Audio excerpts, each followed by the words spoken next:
Renegade, and they're off. Player B, Billy Joe Shaver broke out quickly. Now here's the old 9 coming through swiftly along the fence. And also up there is Bluegrass Go-Go. Bluegrass Go-Go, a narrow advantage. Up alongside is Billy Joe Shaver, and at the rail, the old 9. Those three virtually across the course, with Player B, belly up, widest of all, takes fourth, but is only a length and a half off the lead. And Bolt Supremacy is at the back. Moving into the far turn, Billy Joe Shaver, a nose in front of the old 9. A length and a half, belly up in third. Player B tucked in at the rail in fourth, just 2 lengths off them. They are followed by Bolt Supremacy. Bluegrass Go-Go has dropped out of it, a quarter of a mile to go. Billy Joe Shaver on the outside and the old 9 turn for home together. Just behind them, Player B finds a seam and is coming after them now. They're in the final furlong, and here's Player B coming right to the old 9. The old 9, Player B, belly up on the outside. Player B, the old 9 tough. Player B alongside, noses apart. Player B, maybe it's very tight between Player B and the old 9. Belly up, a very close third. Fourth between Billy Joe Shaver and Bolt Supremacy. Tight photo in the opener.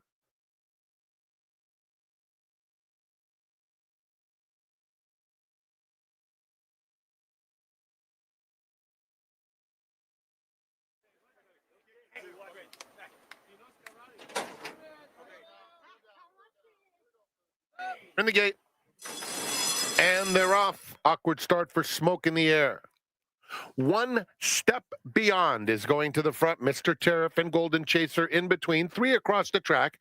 And Smoke in the Air is 4 lengths behind the front running One Step Beyond, who has a narrow lead, but Mr. Tariff in the orange is moving up on the outside pretty willingly. And those two are head and head. Golden Chaser in between that pair and now backing off just a touch. So he's a length and a half off the lead, and 3 more to Smoke in the Air. They swing on to the backstretch, and it's Mr. Tariff and One Step Beyond. The 2 favorites take them to the 5/8 pole with One Step Beyond back in front by half a length. Mr. Tariff second. 2 more to Golden Chaser. Couldn't ask for a better trip third, and 4 clear of Smoke in the Air. They're at the half-mile pole, and One Step Beyond maintains the lead. A neck back is Mr. Tariff. 2 more to Golden Chaser. 3 to Smoke in the Air. There's been no change. 3 furlongs out. One Step Beyond, Mr. Tariff. Mr. Tariff on the outside. Now asserts himself. Puts the head in front. Golden Chaser called on, but still 3 lengths behind. Nothing yet from Smoke in the Air. Past the quarter pole and turning for home. Mr. Tariff, the wide leader. One Step Beyond. Now a length and a half. 2 behind, trying to switch to the outside to try and come after Mr. Tariff again. Mr. Tariff, 2-length lead. One Step Beyond. 5 back. Smoke in the Air. 16th pole, and Mr. Tariff is home free. Pours it on late. Mr. Tariff widens with every stride, wins by 9 lengths. One Step Beyond, Smoke in the Air, and Golden Chaser.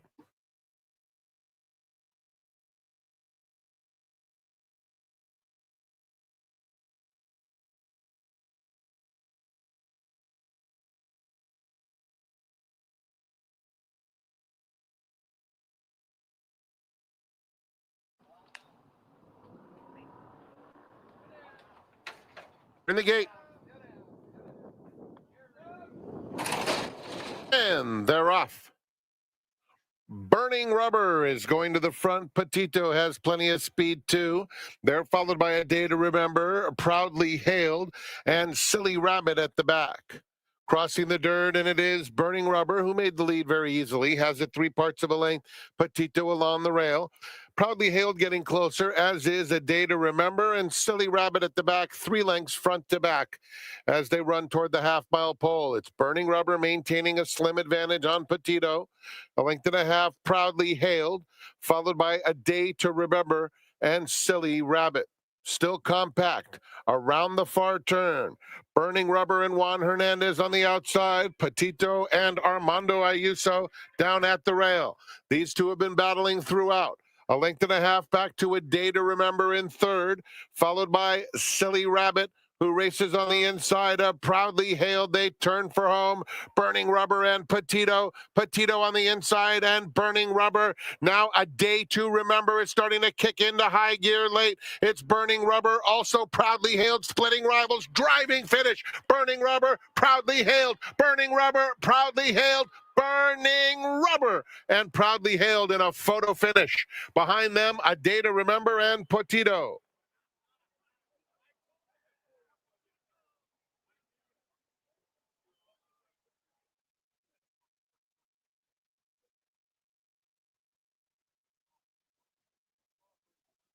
Goes in this time with the opening of the front of the gate. And Outrageous. All in. All out. Rousing Jewel is very quick out of the gate. Here's Ufta now. Ufta has taken over.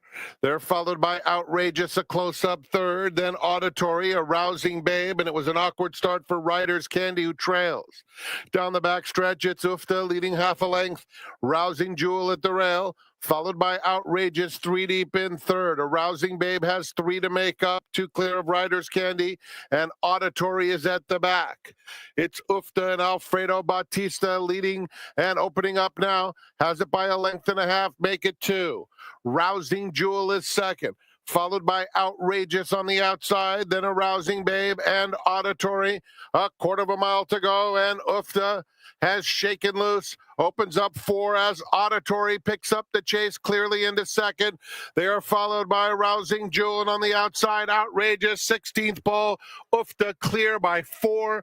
Auditory is second, followed by Outrageous. Ufta, much the best, winning by 4.5 lengths. Auditory was second, Outrageous third, and then Rousing Jewel.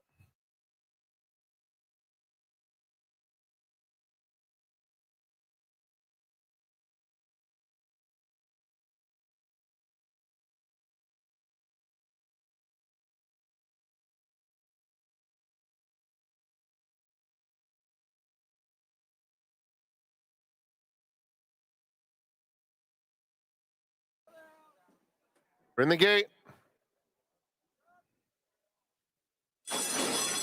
And they're off. It's a fast start for Shane's the Brains out in the center of the course. Velvet Dream along the rail is up close in second, and then Island Home in third. Inbox was off just a little slow, but is now all the way up to fourth, just 4 lengths off the lead by the stands. Victorious Dream is second to last, and Channel Place trails.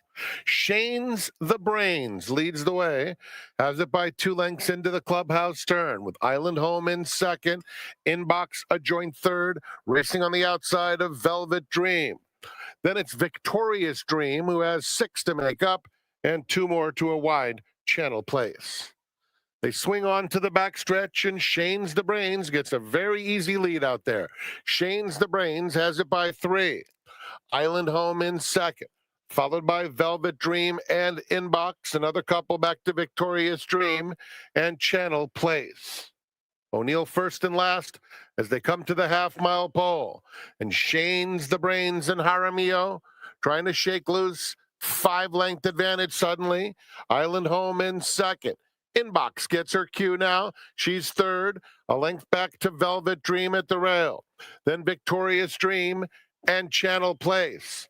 They're heading toward the quarter pole, and Shane's the Brains has been dominant. 5-length advantage. Now there goes Victorious Dream, starting to kick into high gear on the outside. Inbox is racing in between horses with 1/8 of a mile to go. Shane's the Brains by 3.5. Inbox and Victorious Dream are both chasing. The lead diminishing for Shane's the Brains, and now Inbox takes off. And Inbox living up to all the hype here. Inbox will win under confident handling. Victorious Dream, Shane's the Brains, and Channel Place.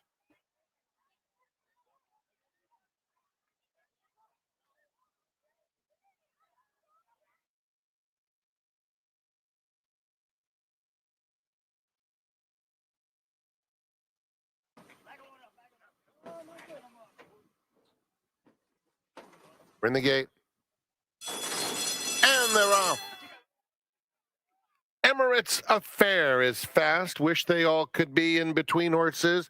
And Thirsty Trickster. And they have left Buds and Suds well back through the opening stages. And Wish they all could be now asserts herself and takes command. Emirates Affair, 3/4 of a length back second. And then it's Thirsty Trickster third. A dozen or more back to Buds and Suds. They're heading past the half-mile pole. Wish they all could be. Emirates Affair coming back for more along the rail. And Thirsty Trickster still right there. These three separated by very little. A distance to Buds and Suds. Wish they all could be. The gray mare has company throughout. Thirsty Trickster makes a big bid for the lead on the outside. And Emirates Affair, three of them across the track turning for home. And Thirsty Trickster has seized command with 1 furlong to go. Emirates Affair and Wish They All Could Be. They're coming to the 16th pole, and it's all Thirsty Trickster. Back to back for Tiago Pereira. Thirsty Trickster, much the best. Wins by more than 6 lengths. Emirates Affair and Wish They All Could Be.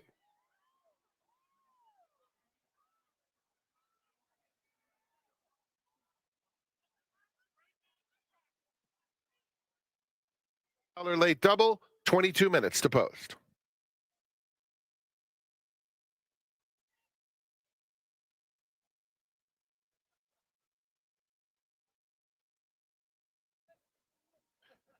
Resolve. And they're off. Starts now, broke inward, but does have very early speed. Royal Charter came away in the top flight, too. Down at the rail, Corporate Violet now moves to engage, starts now. And so Royal Charter will settle into a good spot third. Queen Sienna is fourth. The Misen Queen fifth, 5 lengths off them, followed by Resolve, racing on the outside of Angelic Appeal. Crazy Cammy between those two. Take a breath. And Willa T is at the back as they round the clubhouse turn. And so it's Corporal Violet leading the way. Has it a length and a half. Starts now in second. 2 more lengths to Royal Charter in third, who's a length and a half clear of Queen Sienna, 5 lengths off the pace. The Misen Queen, Green Silks at the rail, joined 3 deep by Resolve. Crazy Cammy, Angelic Appeal racing side by side. Take a breath, second to last, and Willa T can still see them all. Moving into the far turn, Corporal Violet, the long shot leader, getting pressure now from Starts Now. Then Royal Charter, who's on the inside, 2 lengths off the pace, and she is ready to get after the top pair. Queen Sienna is in fourth. Down at the rail, the Misen Queen. Reality and Take a Breath are both coming late, too. Coming toward the 16th pole. And Take a Breath is coming fast on the outside at Queen Sienna, who's down on the inside battling with Resolve. Queen Sienna, Resolve, Queen Sienna holds on under Victor Espinosa, gamely fending off Resolve. In behind them, the show photo between Take a Breath and the Misen late double, 22 minutes to post.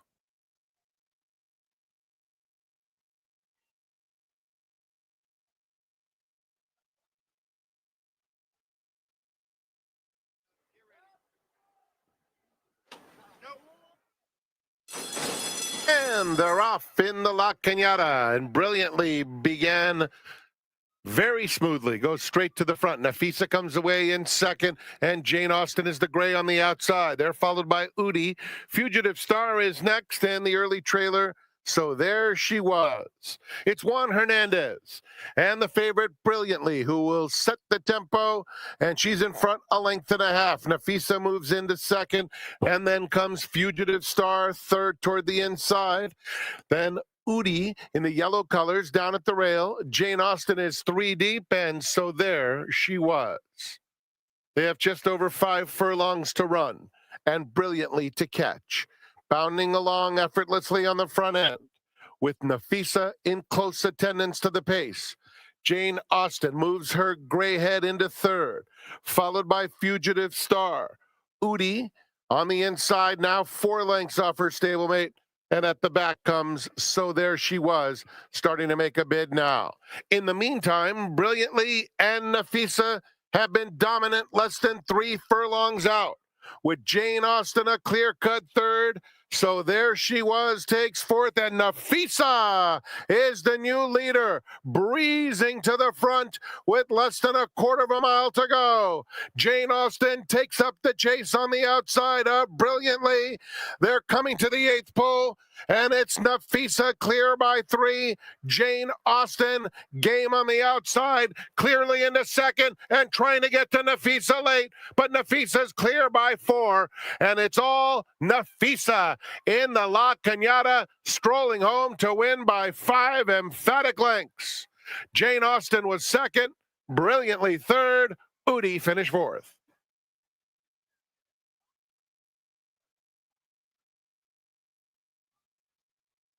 Stables, Bob Baffert and Kazushi Kimura. Bob Baffert runners finishing first and third.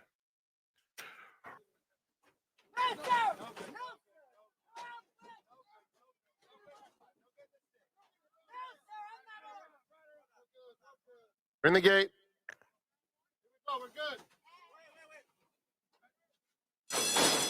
And they're off. Pavel's Etoile is out quickly. Here's Fancy Facts in the orange colors, along with Crystal Clean flashing plenty of early gas. And Lamborghini along the inside is up close too. So Lamborghini is now on even terms with Crystal Clean and also Fancy Facts.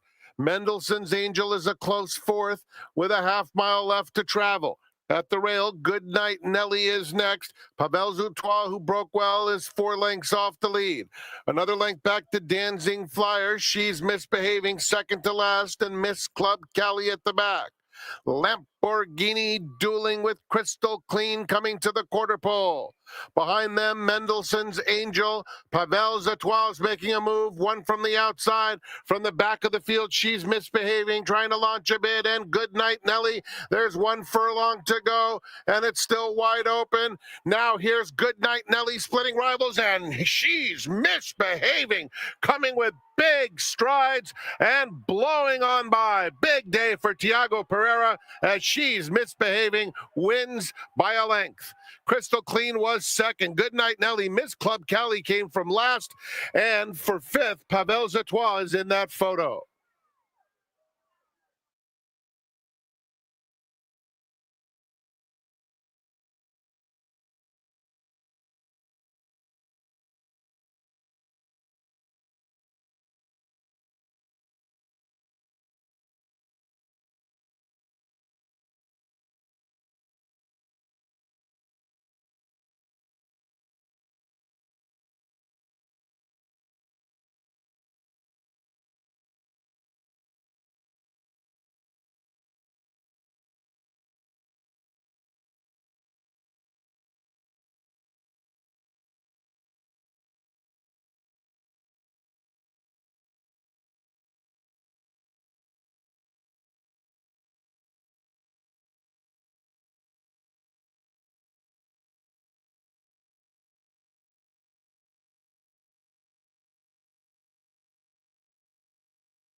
For the next 5 hours, we have the perfect superfecta. No. It's not the 4 teams left in the NFL playoffs.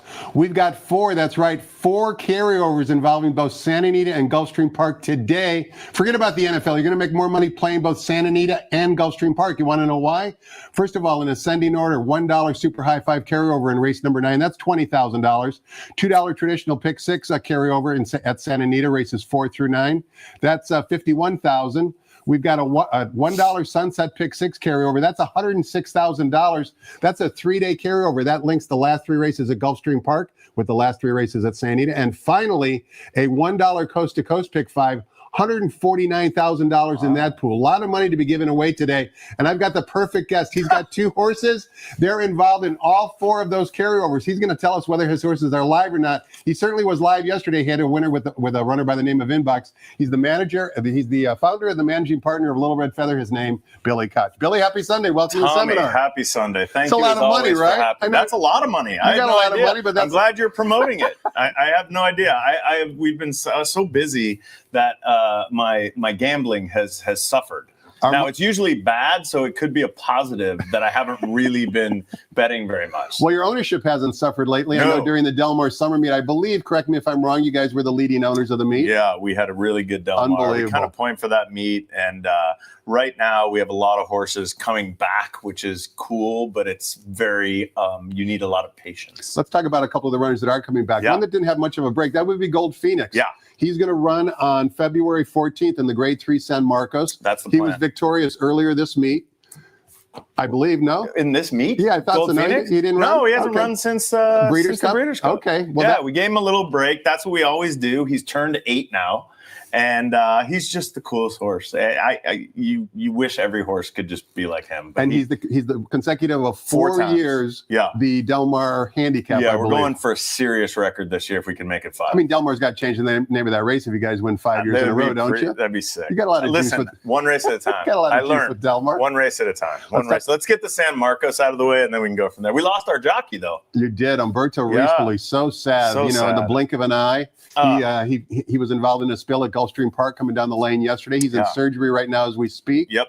He's got multiple injuries that he's going to have to recover from. But the good news is, he's going to be able to recover from them at some point down the road. Absolutely. These jockeys, you and I were talking about it before. These jockeys, take their lives, put their lives at risk every single race. And, thoughts and prayers to Umberto and his family. He's obviously well loved out here. He rides a lot of horses for us and for Phil. And he's got a great family. Those 2 little boys are so cute. And Kimberly obviously is the greatest. So our thoughts for Umberto for a speedy recovery. No doubt. The entire community here wishes him a speedy recovery. Another runner you got on the comeback trail is Thought Process. Yeah. He's going to run 2 weeks later on February 28th in the Grade 2 Buena Vista. That's the plan. How's that horse doing? I mean, I got the chills.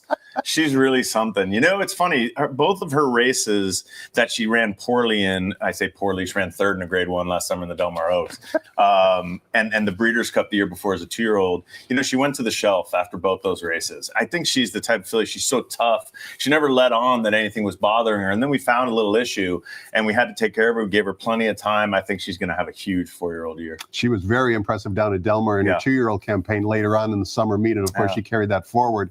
That's, hopefully good things will happen come February 28th. She's a beautiful filly. She's owned in the partnership with Brett Jones and with Madiket, and it's a good group. We've done this 4 times now, and every time, like we had conclude in the first partnership, it's called the Airdrie Fund, and then we had Thought Process in the second one. We have a bunch of good horses in the third one that you're going to start seeing soon. Let's talk about another good runner, a runner by the name of Inbox, who won yesterday's, I believe, 5th race. It was her first start in the United States. Let's listen to Frank Miramati describe the action as they turn for home and pay attention to the runner in the Little Red Feather Silks.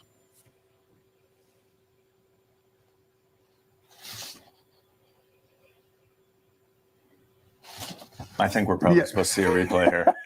I don't know what's happening. Bobby. No, we can just keep talking. We'll come back to that later. I wanted to watch Inbox. I wanted to watch her too. I got really excited. It's live TV. We'll do it after the break. No, but here's the thing about these Europeans. Let me set the table first. She had one start in Ireland. She ran in a stakes race. Against the boys. Against the boys, and it was on the synthetic surface. She had 50 to 1. Correct. But here's the thing that people don't know. She had a barrier trial before that race. So these Europeans, what they do is they have these barrier trials. Which is not published. Not published, and it's non-betting. And our guys in Ireland, it's Niall Dalton and oh my God, let's talk about the live TV. Oh, Michael Donahoe.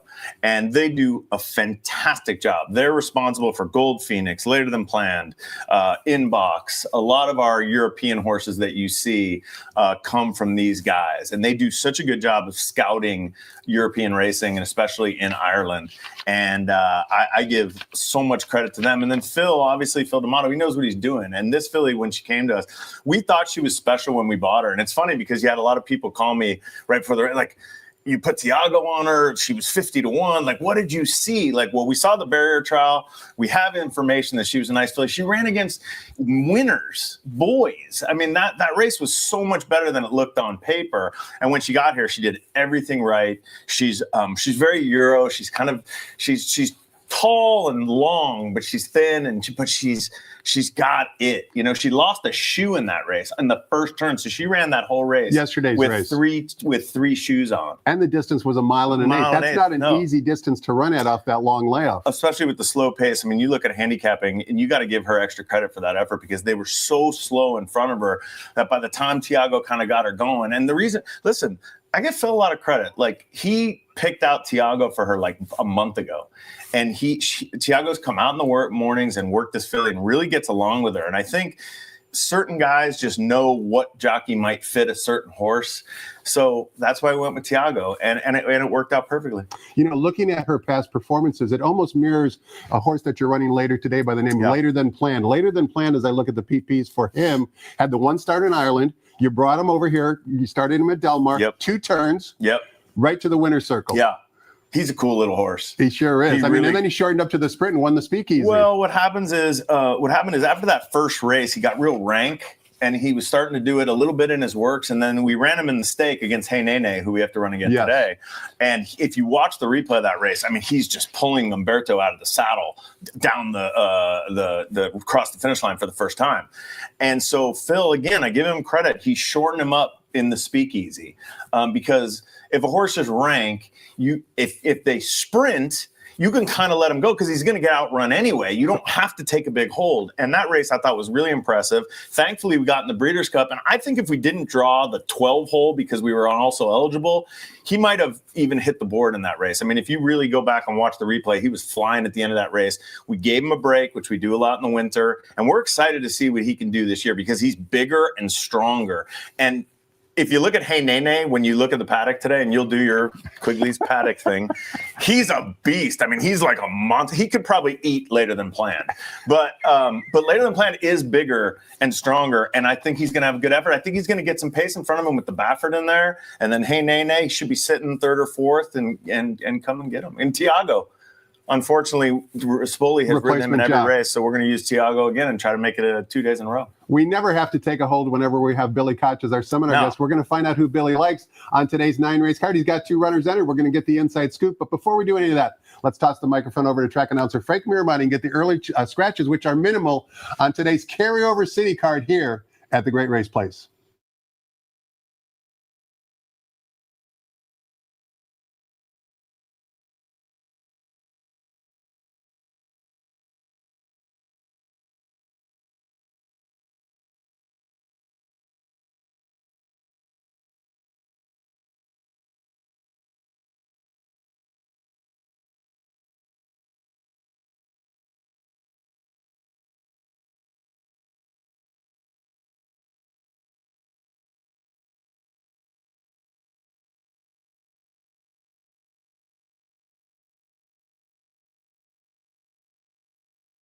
Good morning, ladies and gentlemen, and welcome to Santa Anita Park, the Great Race Place.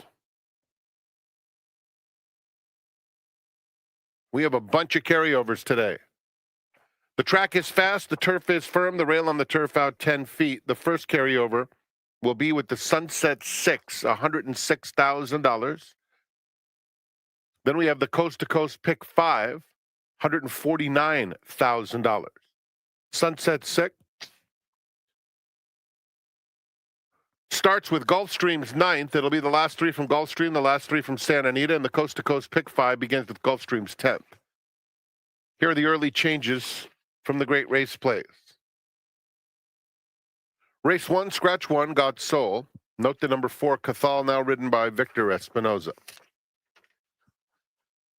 Early pick 5 starts with the first. Early pick 4 begins with race 2, no changes. In the third, number 1, Petracos, 5 pounds over. In the fourth, start of the $2 pick 6. Carry over here, too. The $2 pick 6, $51,027. No scratches or jock changes. Fifth race, scratch number 3, Surf Song. It's the start of the late pick 5 and all turf pick 3. Race 6, number 1, Smiling Rapper, the jockey Armando Ayuso. The 7th is the Baffle Stakes. Number 7, Later Than Planned. Make the jockey Tiago Pereira. Race 7, number 7, Tiago Pereira. Late pick 3 starts there. In the 8th, number 8, Left Hand Man, the jockey Juan Hernandez. Late double begins at the 8th, and there's super high 5 wagering in the 9th. And that is the final carryover of the day, $20,515. Number 5, Essos, the jockey, will be Abel Lescano. Best of luck today. Plenty of opportunities with huge carryovers in the Sunset 6. The regular pick 6 here. The Coast to Coast pick 5. And our super high 5. We are fast and firm with the rail at 10 feet. Let's go back to Quigley's Corner and get some winners from our special guest today, Billy Koch from Little Red Feather Racing.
Welcome back. We're talking horse with Billy Koch. He's the founder and managing partner of Little Red Feather. He's playing the piano during the brief intermission. Tom does this when we're right about when we're going to go on. Just for it's you to guys capture his attention. You know, he's got a little ADD. I have a lot of ADD, not a little. What are you talking about? I'm on fire today. Well, speaking of ADD, we weren't able to watch the replay of Inbox's Well, thank God B finally got it right. No kidding, right? Yeah, come on, B. You know, good help is hard to find. Without him, let's face it, there wouldn't be a show. And many, many other people that are behind the scenes that you never even see that. Oh, I see him. Make this a reality. I know you do a good job. Well, they all do. I'm just the point person. But nevertheless, Inbox won yesterday's 5th race. Yeah. Tiago Pereira in the saddle. Let's take a look at them as they turn for home and listen to Frank Miramati describe the action. Outside, Inbox is racing in between horses with an 1/8 of a mile to go. Shane's the Brains by 3.5. Inbox and Victoria's Dream are both chasing. The lead diminishing for Shane's the Brains, and now Inbox takes off. And Inbox living up to all the hype here. Inbox will win under confident handling. Billy, as we watch the gallop, we can see the mile fraction was 1:38, so she certainly didn't have a lot of pace to run it, but typical European, she was able to not only get the mile in an 1/8 distance, but as we can see, it almost looks like she wants to run farther.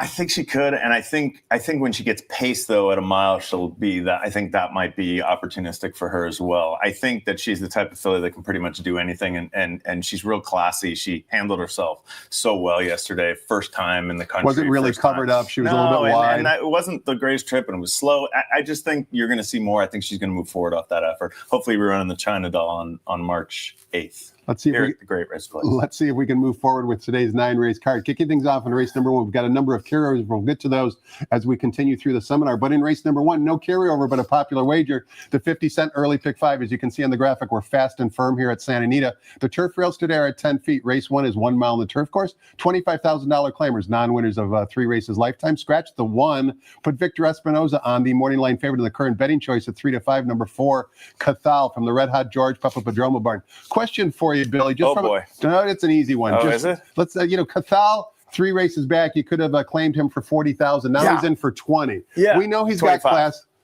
25. Yeah. We know he's got class. We know he's probably the best horse in the race. But, skeptics would say, why run him for 25? Sometimes people just want to win races, and that's okay. There's nothing wrong with that. I think you have to kind of know the connections, and these guys, Giddy Up Jr., I know them very well, and they like to win races, and they're not afraid to put their horse where the horse belongs, or even, this horse is probably better than these horses, but I can't sit here and look at the board and say 3 to 5 on a horse dropping. Sacrilegious, right? You just can't do that. Yeah, you've got to try to beat this horse. I went with the Bob Hess, Tyler Bay's Pacific Quest. That's the 2. She's pretty consistent. He's pretty consistent, especially at this level. Should get a good trip in here. I like, Tyler Bay's is represented now by Riley Shapiro. Was a guest a few weeks ago. I didn't see it. He's great a great young man. He's a great kid. He's Richard Shapiro's son. I've known him since he was a little kid, and it's so nice to see the younger generation out here getting to work. He's got a big passion for everything involved in racing. He's here every single morning. I run into him. He's here all afternoon. He bought a place near here so he could be here, and it's like, you kind of root for that. Sure. You want the next generation, because you and I mean, let's face it, we're on our way out. Exit stage. We're old. So, and then I put Smooth Salute second. Hector Barrios for Alfredo Marquez, who does a nice job. This is a 6-year-old, same kind of thing. I don't think this is a great race. Cathal is probably going to win, but from a betting standpoint, I didn't want to use him at 3 to 5. Let's turn the page. Take a look at race number 2. Begins the popular 50-cent early pick 4. We're on the main track, 1 mile the distance. Maiden claimers, $20,000 is the claiming tag. Field of 5, number 1, Babe Ruthless is the even money favorite. Similar concept here, just like with Cathal. I couldn't do Probably the best horse, but they paid $175, now in for 20 and start number 3. A lot of blinking red lights. 2 races and they give up.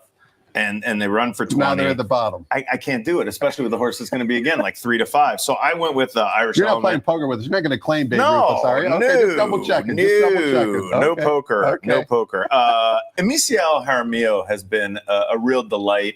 Talk about hard workers. He's been out in the mornings to work a bunch of our horses, and I know he's obviously with Tom Canoes and Doug O'Neill connection. He's getting a lot of mounts, a lot of live mounts. In fact, Doug, like we talked about earlier, likes to run his horses where they can win.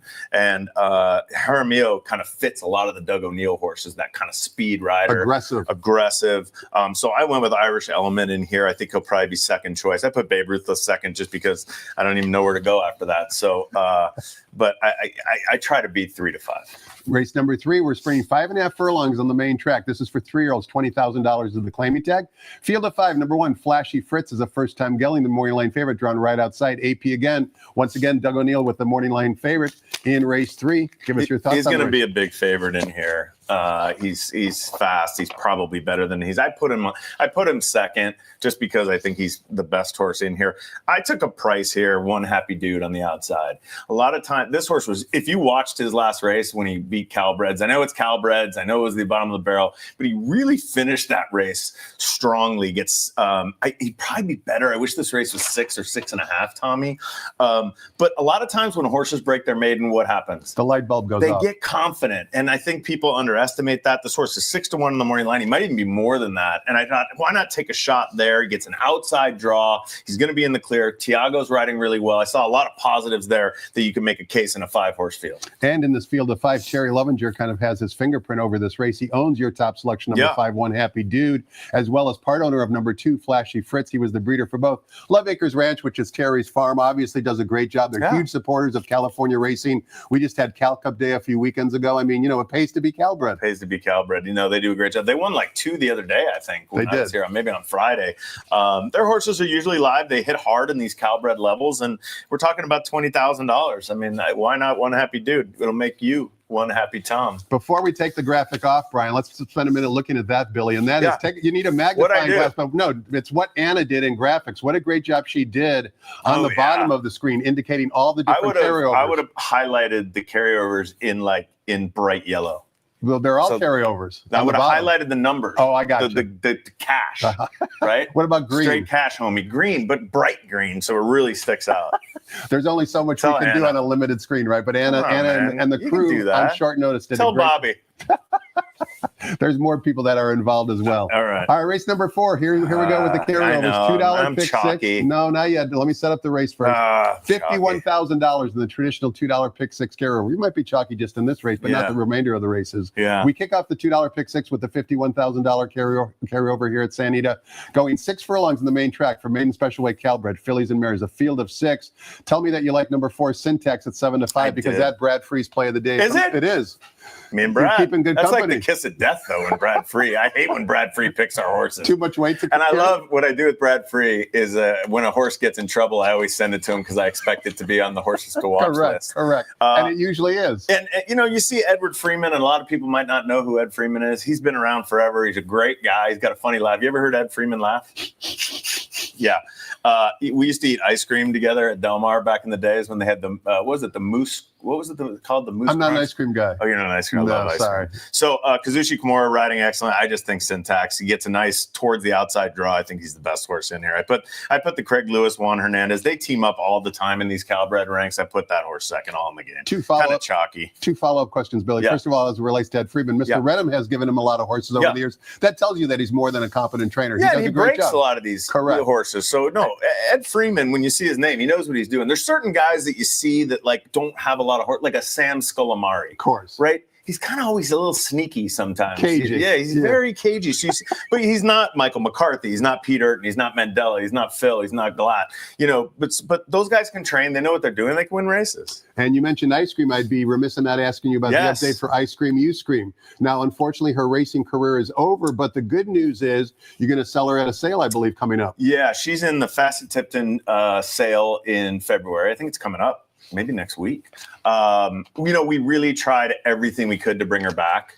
She's so talented. She's so talented, and she kept having it. Nothing was major. That's the thing that was such a bummer. It was like, it was like a little bone bruising here, then she had a little tibia here, and then the last time she had a little pull here. It's nothing like. Literally, we could have done it again and tried to bring her back, but the problem is she's so valuable. And so our choices were either breed her right now and then sell her in November, or try to sell her now and give the whoever buys her the option. And thankfully, from TaylorMade, we have a season ready to go, or whatever you want to call it, to Not This Time.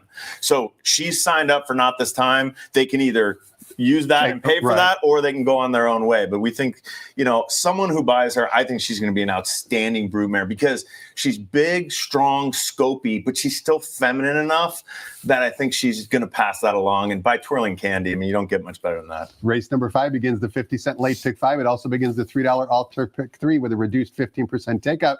We kick off both wagers in race number 5. 1 mile on the turf course for maiden special weight fillies and mares. 1 scratch. Scratch the 3 leaves us with a field of 6. Maury Lane favorite down on the rail. Number 1, Pura Vida Princessa 9-5 on the Maury Lane. Doug O'Neill could have a big day, a monster day with Harmony. I put that horse second. That filly, she fits. She fits here, no question. But I'm going with Sammy. I'm going with Sammy Siegel and Luby's Music. They loved this horse first time out. She just got beat.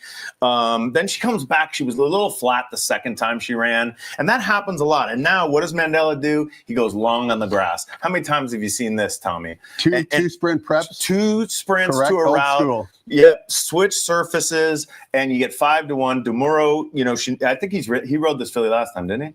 Or no? He did. Yeah. Yes, he did. So he knows this filly. I think she's going to like the stretch out today, and I think you're getting a nice price. Looking at the past performances, Billy, you can see the breeder naturally is JMS Stable, and what great memories that brings back, right? With Samantha Mace was my parents, guy. That's right? why I said Sammy. Oh, Mace.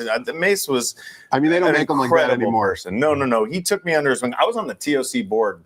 Had to be like 20, 25 years ago. Yeah, and Mace was always so kind and always wanted to teach, which I like for a young person. And I kind of think about that when we talked about Riley Shapiro, or we talk about some of the jockeys, or some of whoever it is, Joe Moran from My Racehorse. There's so many young kids. And I think when you had guys like Mace and Wayne Hughes and Jess Jackson, I was on the board with all 3 of those guys. And it was an amazing experience for someone who was I think I was in my 20s.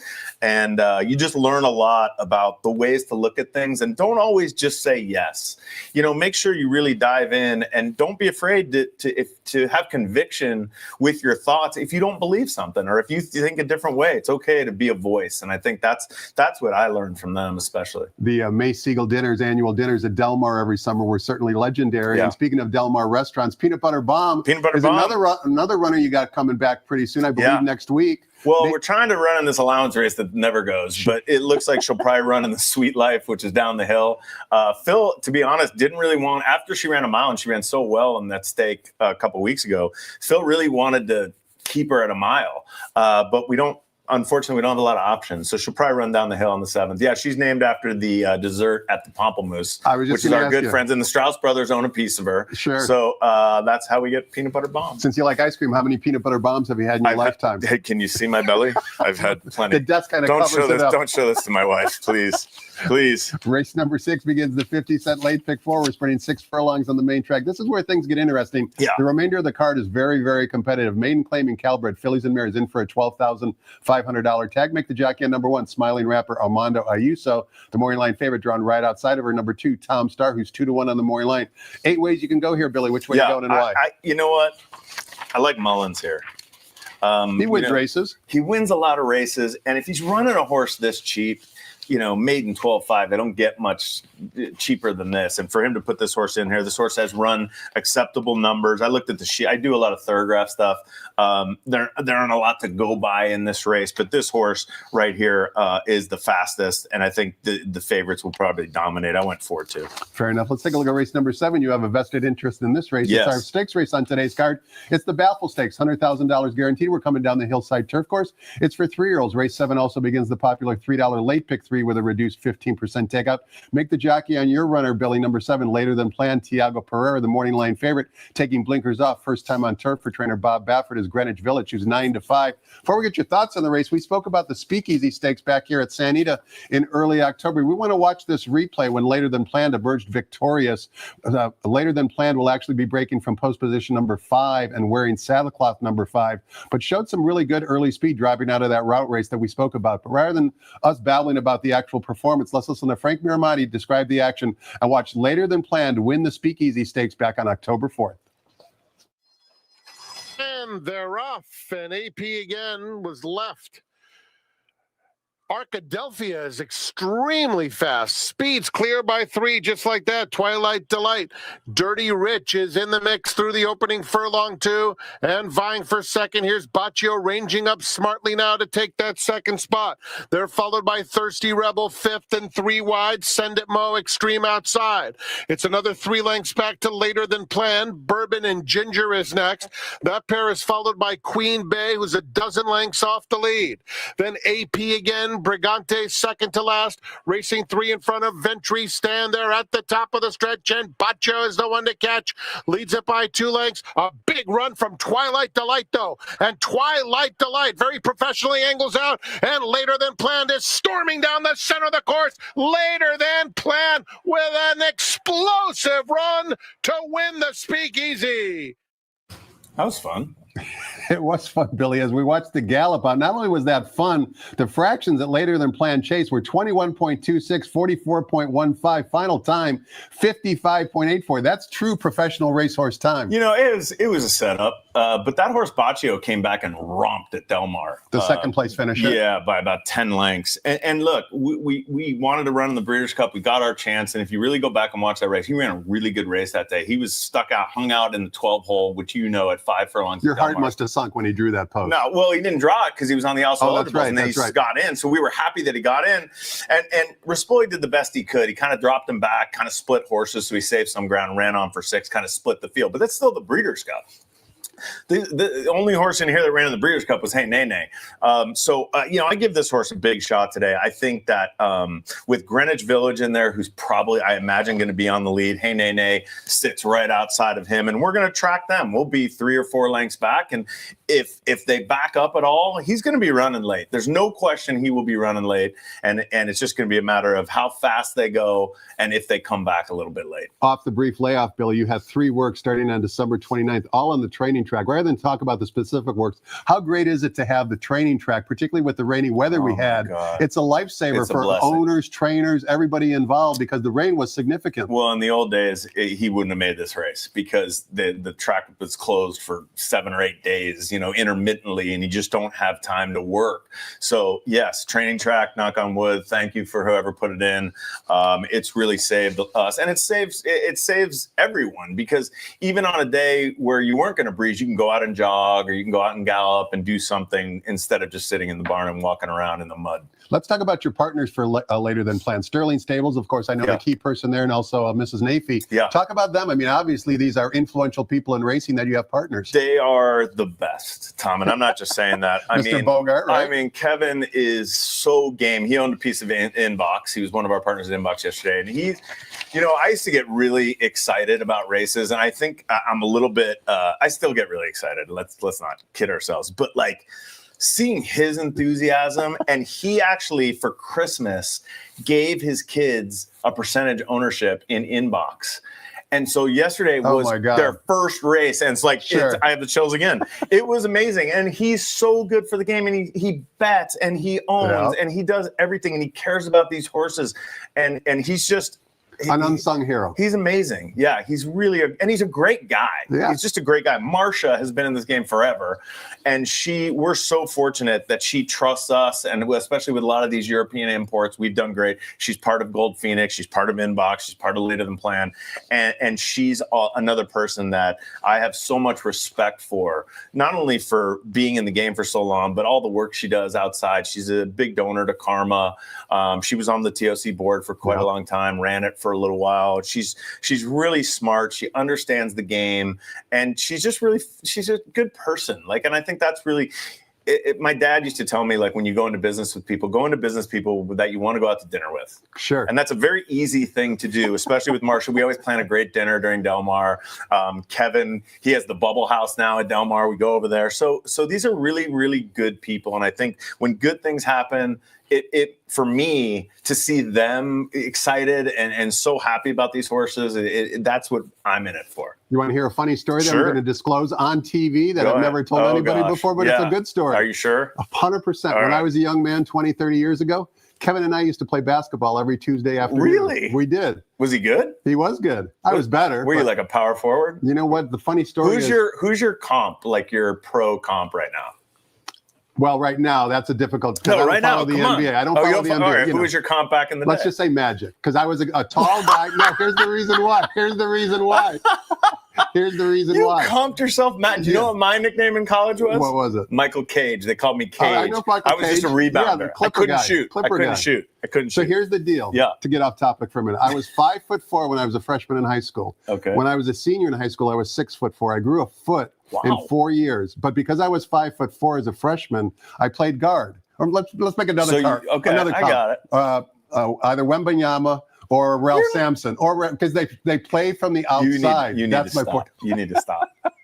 Someone edit this out, because you just compared yourself to Magic and Wemby. They're three. If my son was watching this, he would say, "Please stop." The Emmy Award winner. Stop. Just what? The Emmy Award winner. Yeah, seriously. No, the other one. That one. He doesn't know anything about basketball. I thought you were gonna. If you were an actor, who would you be? Are you Brad Pitt? No, not at all. No, not at all. Not at all. Ask Kevin. We went off track. We did, but it was a good story to disclose on live TV. Cage. Magic. Race 8. Race 8, $5 late daily double time with a 15% takeout, 1 mile on the main track. Calbred, allowance optional claiming types, non-winners of one other than. Make the jockey on number 8.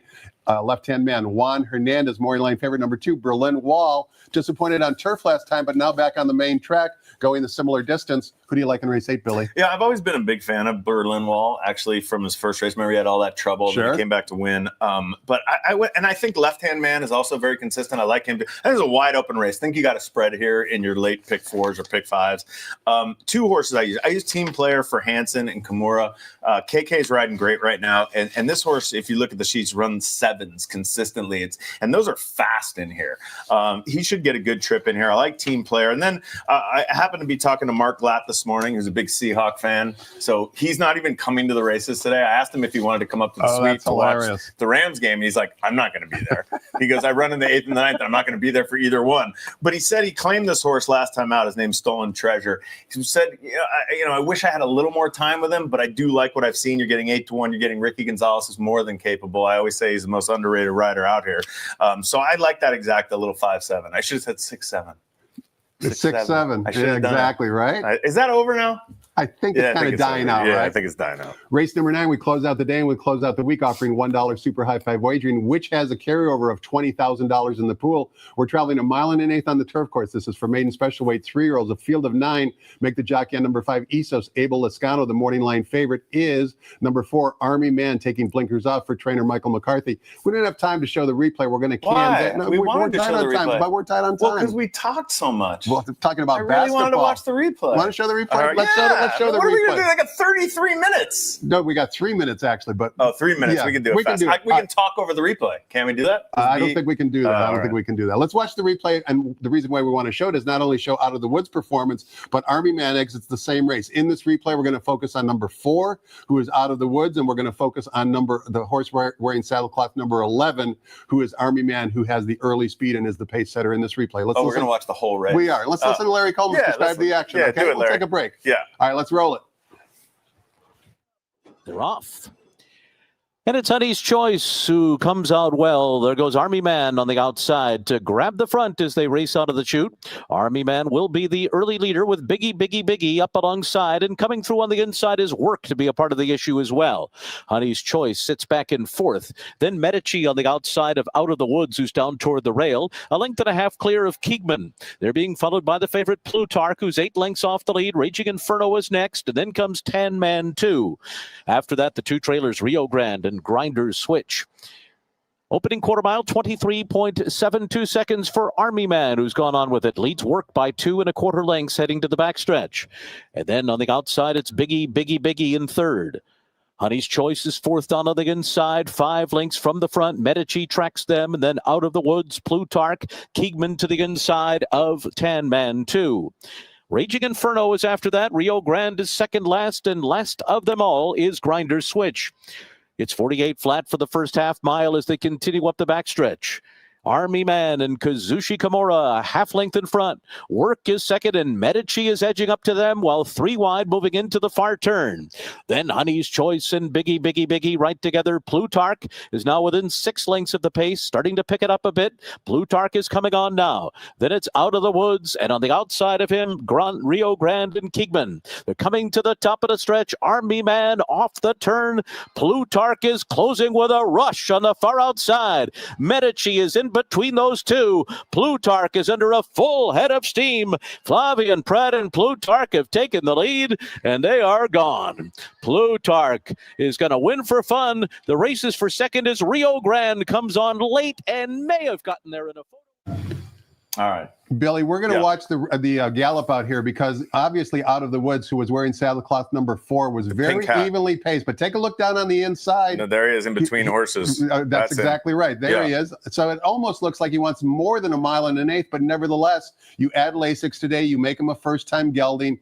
He's able to basically, show a little bit better turn of foot. The ultimate equipment change. It's interesting because we had such high hopes for this horse. I mean, and if you look at the workout reports, I mean, he is bees all the way. He is in the morning. Listen, we've heard of Morning Glories before it happens. We gelded him.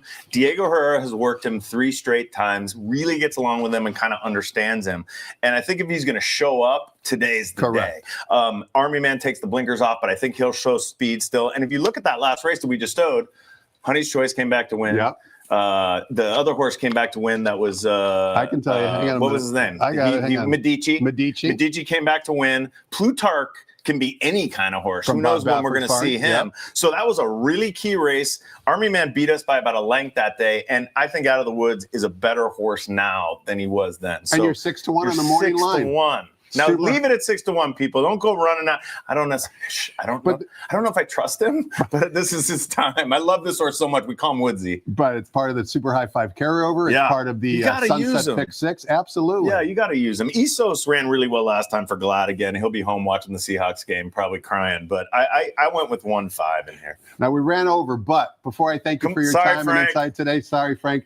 Two things to talk about very briefly. The Coast to Coast Pick 5 carryover, $149,000, $1 minimum. Low takeout begins with Gulfstream Park, race 10, 1:50 p.m. Pacific time. Also, we've got the Sunset Pick 6, $106,000 carryover. That's music to our ears, isn't it, I like Billy? $106,000. $1 I minimum. would really like to hit that.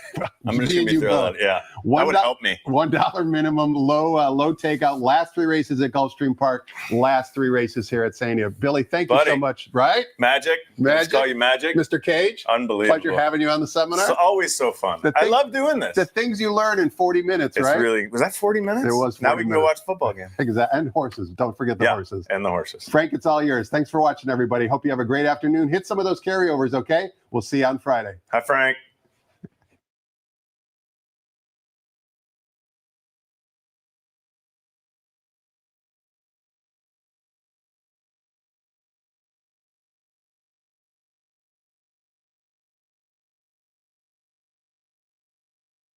Ladies and gentlemen, please rise for our national anthem.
Good afternoon and welcome to Santa Anita Park, the great race place. Track conditions are brought to you by John Deere, the main track fast, the turf firm with the rail on the turf at 10 feet. In the first, scratch number 1, Got Soul. And note that number 4, Cathal. The jockey is Victor Espinoza. You've heard all about the carryovers. Sunset 6, $106,000. Coast to Coast Pick 5, $149,000. In the second, beginning in the early Pick 4, no changes. Race 3, number 1, Petrakos, 5 pounds overweight.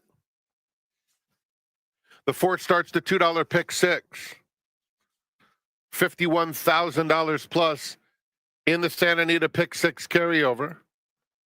Race 5 starts the late Pick 5 and all turf Pick 3, scratch number 3, Surf Song. In the 6th, the late Pick 4 begins. 1 Smiling Rapper, the jockey, Armando Ayuso. The 7th is the Baffle Stakes, number 7, Later Than Planned, to be ridden by Tiago Pereira. Race 8, $5 late double wagering offered. 8 left-hand man to be ridden by Juan Hernandez. And their super high 5 wagering in the 9th with a carryover of $20,515, 5 Essos to jockey Abel Lescano. Enjoy your day at the Great Race Place. Carryovers galore. 24 minutes to post. The coast-to-coast pick 5 starts with the 10th. This afternoon, there's $149,000 in that carryover.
Hello, everybody, and welcome to Santa Anita. I'm Millie Ball with Jessica Pfeiffer on this Sunday afternoon.